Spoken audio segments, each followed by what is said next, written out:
তার বন্ধুদের সাথে জঙ্গলে ক্যাম্পিং করতে যায়। ঈশা পাশের পুকুরেই ফিশিং করতে শুরু করে।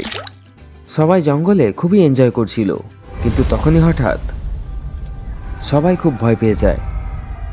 ঈশাও সব মাছ ফেলে একটা গাছের পিছনে গিয়ে লুকিয়ে পড়ে।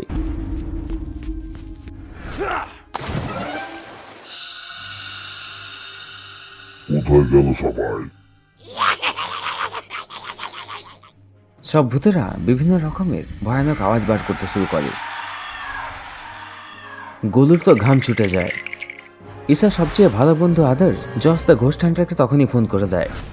স্যার স্যার, ওই জঙ্গলে মনে হচ্ছে জঙ্গলে দঙ্গল হয়ে গেছে, তাই তুমি এত ভয় পাচ্ছ।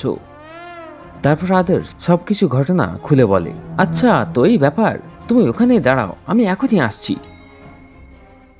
জস প্রিন্সকে একটা কল করে এবং তার বাইক নিয়ে জঙ্গলের উদ্দেশ্যে রওনা হয়। কিন্তু তখনই একটা ভূত আদার্সকে দেখে নেয়। বাঁচাও বাঁচাও! নিজের বন্ধুর বিপদ দেখে ঈশা একটা পাথর তুলে নেয় এবং সোজা ভূতের মাথায় মারে। পাথরটা লাগা মাত্রই ভূতটা আদার্সকে ছেড়ে দেয় এবং আদার্স সোজা নিচে পড়ে। তখনই জস দ্য ঘোস্ট হান্টার চলে আসে। জসের উপরে হামলা করো। সব ভূতেরা জসের উপর হামলা করে দেয়।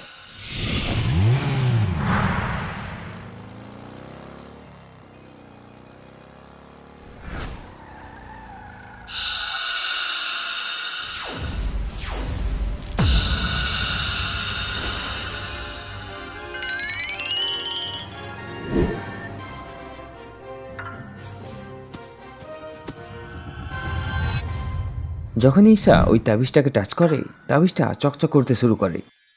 ঈশা সেটাকে পরে নেয়।